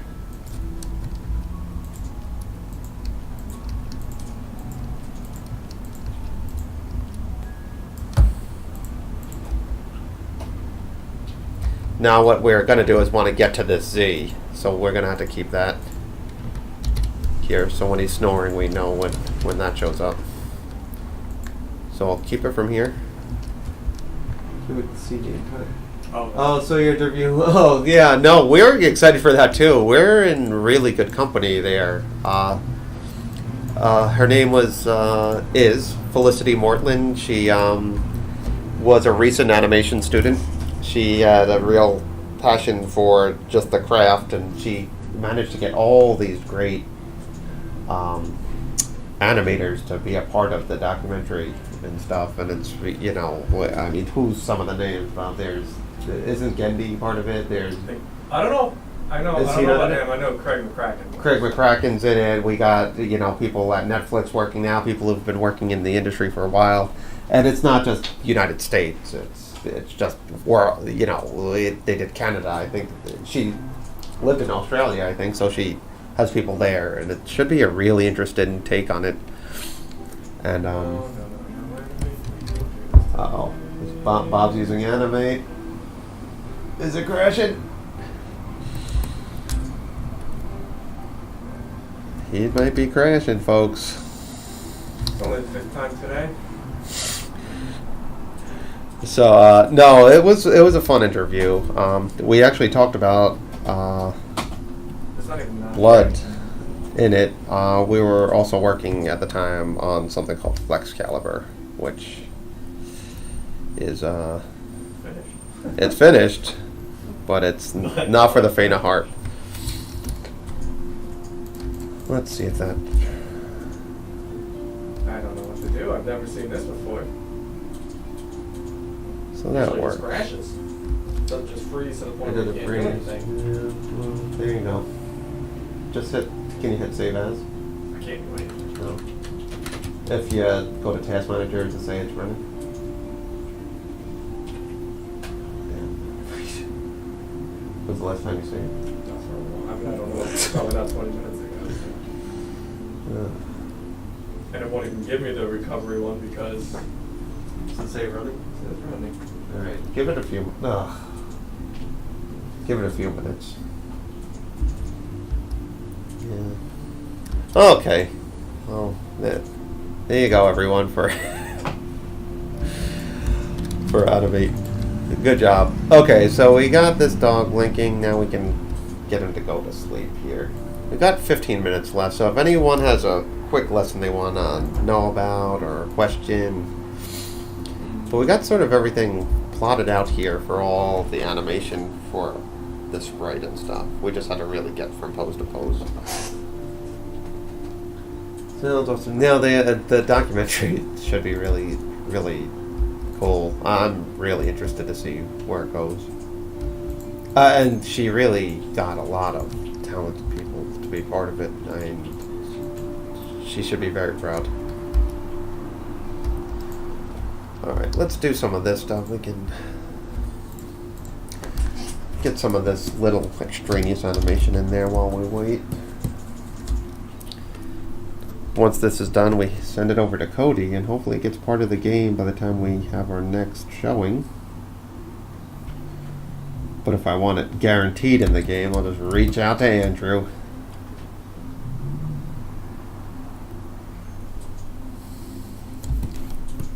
Let's see here. So the ears do that. The subtle stuff's kind of easy. You could just not even rough out.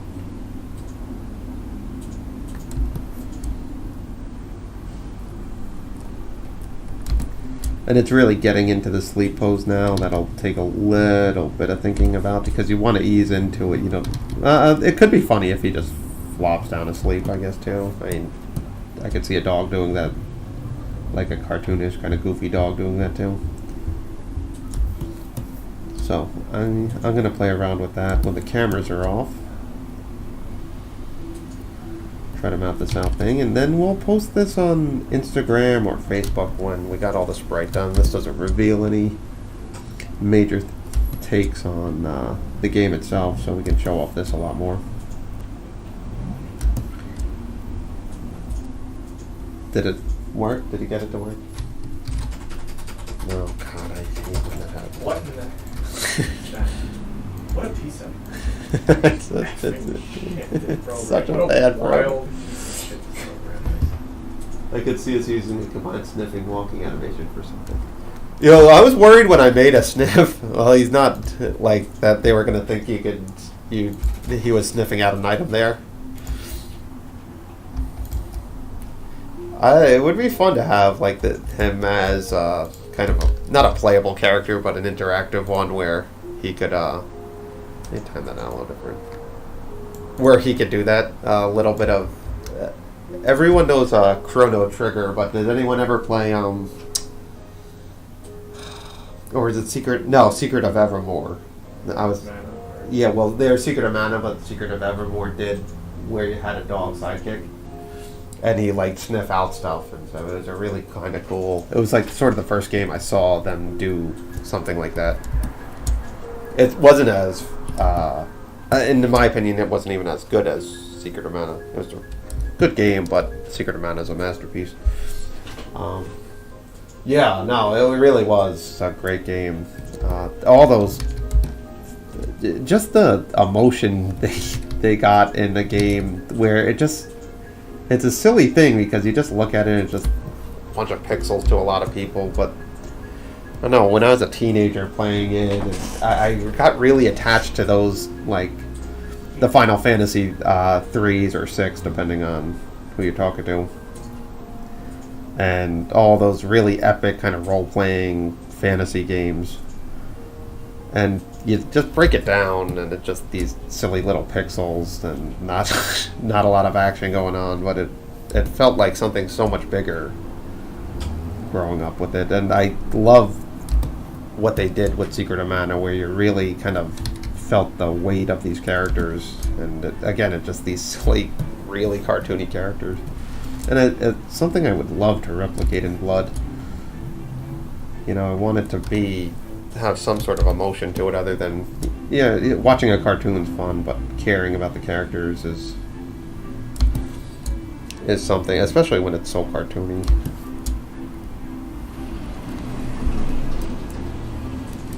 Yeah, Mana. I probably have a little more. I had a little more fun playing Secret of Mana because it was 2 players. So me and my friend Ben would come home after,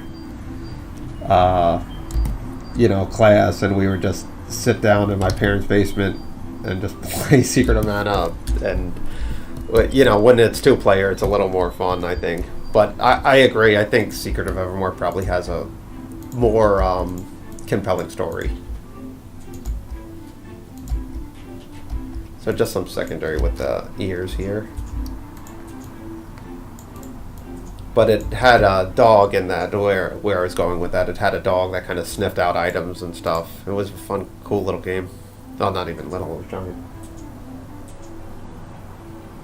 I had to, it depends who I was playing with, because my friend Yurik was sort of the guy who would just steal all the glory.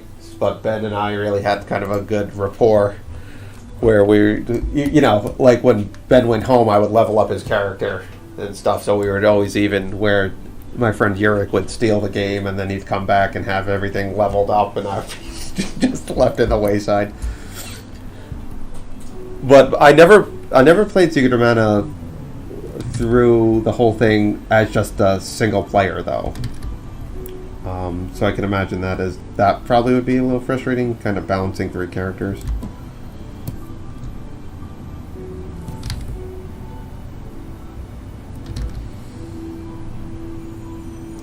Those were that's so weird what time does, because that was my major concern in that in that part of my life.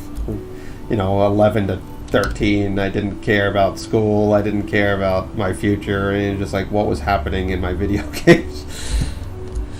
No, 30 years later, I long for just worrying about a video game. And not making one, just playing one. Making one worries me a lot, trust me.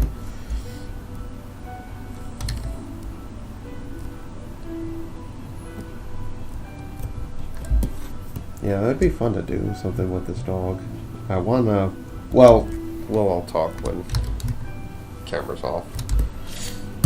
But, yeah, I have some ideas.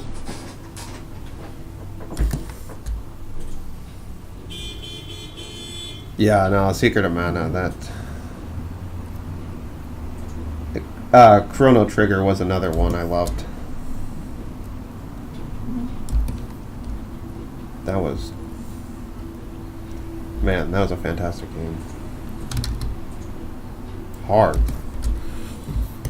But I loved how they played with time and stuff, and I've always loved that kind of genre, actually. We can mess with the future and it affects something in the past, and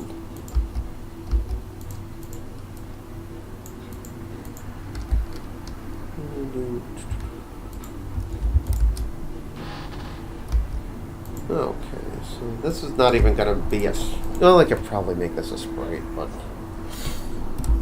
I don't know how Cody's gonna set this up, because this is sort of just something that happens before he falls asleep or scratches his ear. Cody to figure out. It's for Cody to worry about. But it's also something I feel like we could always just... Like, it doesn't have to go in this order either.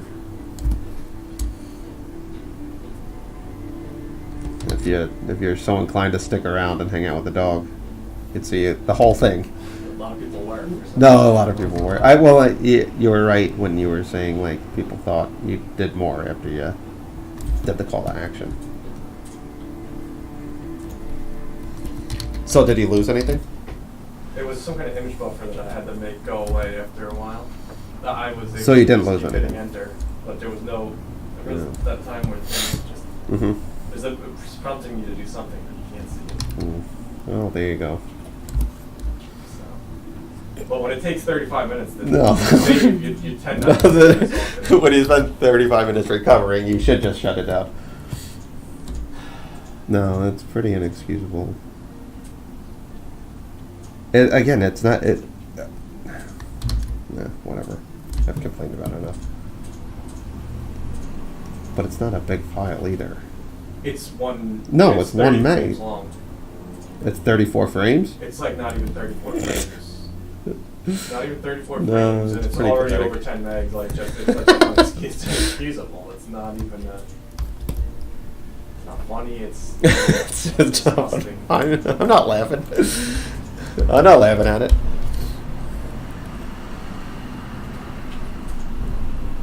Alright, we got a lot done with this dog. When it's not the intro, I get a lot more drawings done. The intro. God, I get it. When we have some free time, I'll really knock out the intro, though.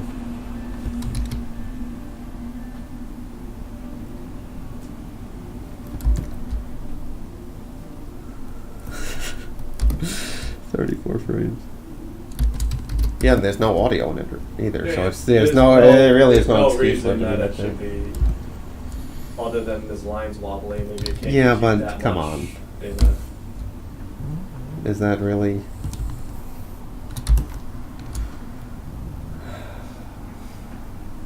I might send one of these Twitch screens to Adobe as a line in the sand.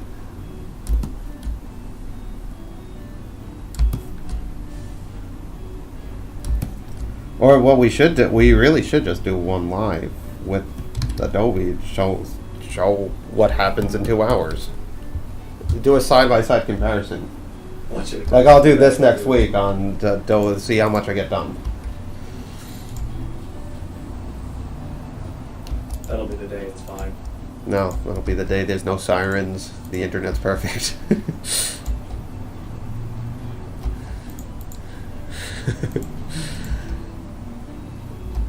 Alright. Would you say that you find character constructed from basic shapes easier to animate than animated from basic shapes? Animated with form. I don't know if I understand the question. Would you say that you find character constructed from basic shapes easier to animate than ones animated with forms made from basic shapes? I mean, I find the more basic the shape, the easier to animate personally. Now, I know people who draw realistically who might think a little different, but I find the simpler the character, just the easier it is to manipulate. It also depends on the style, I think, too, because you could have, there's rules to every style you're gonna approach, and, Blood's a very cartoony style, so we get away with a lot more of not roughing out and just playing with a simple shape. But I appreciate the simpler kind of things with animation. I love the UPA style. I think they did such a great job of just telling, you know exactly what the character is with very minimal line work, and to me it's a really gorgeous look. But then I see some anime that's breathtaking with tons of detail. Personally, I could never animate that way. I don't think I have the draftsmanship to pull that off.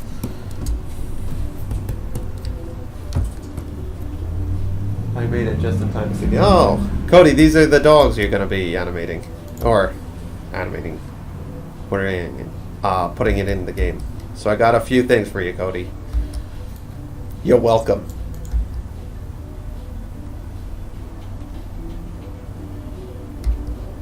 All right.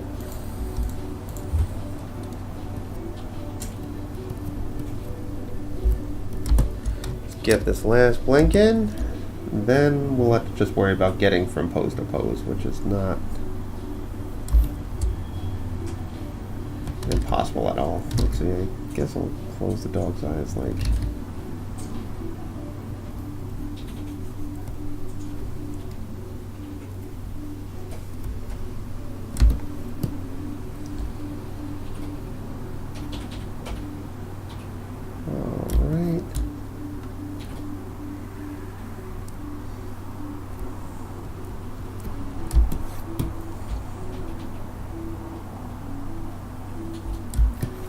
Yeah, this dog was fun. It was a nice jump back into the sprites where it just all, we don't have to worry about the attack radius or anything.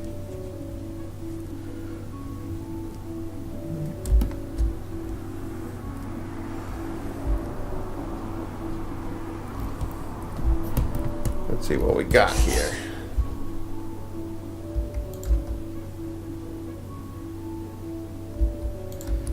Alright, so I'll stretch out that one a little bit, do a little ease out.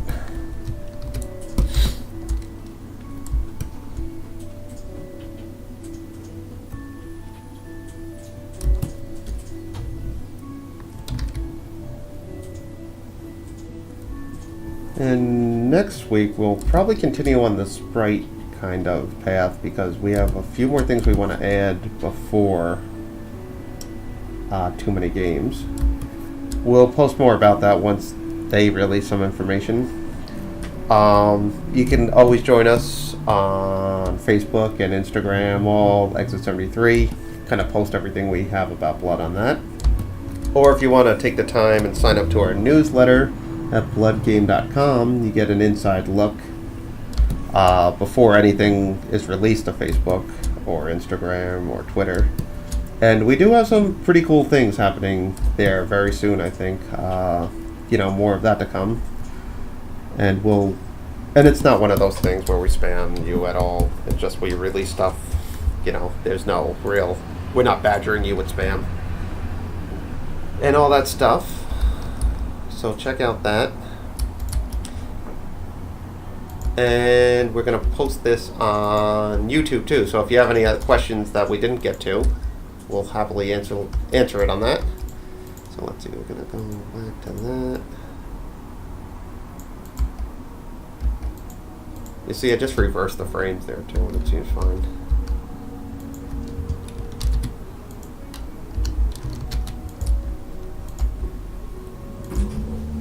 Am I doing these out that? Just a little bit longer. So we can kind of space that out and do a nice blink. This is just playing with the frames too. That's what I like about Flash. Yeah, that'll work. Alright, so I think that wraps up 2 hours. Pretty nice. Oh, exactly 2 hours. Well, thank you all for joining us again. We'll be posting more of this dog as we finish it later today, maybe Monday.